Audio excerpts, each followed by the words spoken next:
Hey everybody, how y'all doing? I'm doing this video because I'm getting a lot of questions with regards to my schooling, and a lot of questions I'm getting is how to get started. Okay, so I'm gonna answer this question for you guys in this video.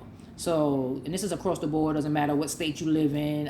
Anybody can do this anywhere in the U.S. Okay, the first thing you want to do is find out what technical schools you have where you live.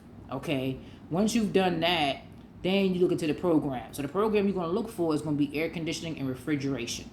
And from that, you should be able to find out the length of the different programs. Some of them are certificate programs. Some of them are diploma programs. Some of them are degree programs. Okay, so once you find out which one of the schools, because not all technical schools have that program, so make sure it's a technical school or trade school. Those who know the trade school. Make sure the school actually has that program. Once you choose the program, whether you want to go a certification route, diploma route, degree route, it doesn't really matter which route you go, as long as you have taken the class, a certified class, and then from there you go and take your EPA certification. To do your EPA certification, you go on ESCO Institute. They got a practice test. That's the way I did it.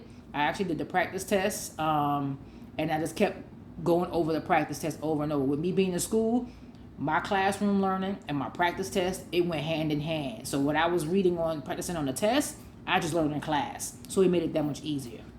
It goes hand in hand. So I would recommend going on Echo Institute and do the practice test for the EPA 608 exam. Okay, you can do it as many times as you want.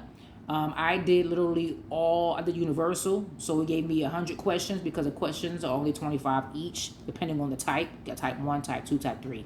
So you have 25 questions each. But if you do universal like myself, you're getting 100 questions. Okay. But I would just do them all and keep practicing that. You could do it. You could download it on your phone. If you're at work or your lunch break, you can be practicing and studying that way. SkillCat is another way to study and learn the industry while you're in school if you choose to go to school. Again, a lot of people are asking me how I got started. So initially, I was working in retail management. That's just what what I do. I decided to go back to school. While I was working, I went to school. My class was like 2 days out the week, so I did that. Towards the end of my classes, I started studying for the EPA certification. My teacher posted it. He practiced the test for us, so I would come home and I would literally study. Or any free time I had, I was in the books. I was on the computer and I was studying. That's all I did was study around the clock. Okay, to the point where if I went online, I could look at the question and automatically I knew the answer. So I knew without a doubt that I was going to pass my test.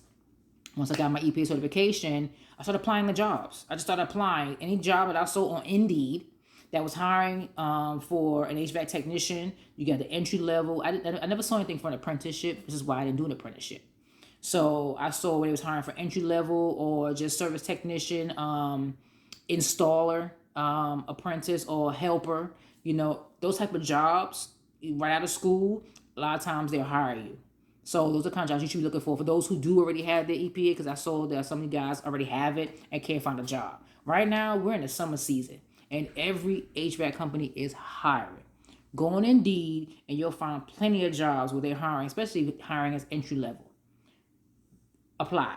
I've applied to one company so many times. Dude, when they finally called me, he was like, I applied so much, because again, I didn't have the experience when I first got out of school. So I had to just keep applying until I got 2 calls back, and I had to decide which job I want to go with over the other. Made my decision. So that's one with the company I'm with right now, But that's just basically the steps that I took. That's how I got in this industry, and I don't regret it one bit. But with that being said, you guys have any other questions regarding the HVAC industry, especially working as a female? Let me know. I have no problem answering questions. That's what I'm here for. Because this industry, there's only 2.6% of us in this industry, so we need more females. You see my shirt, right? Yes. This is the shirt. This is what it is. So we need more women in the industry. So, ladies, you got interest? Let me know. Hit me up, and I got you. Hope this helped. Peace.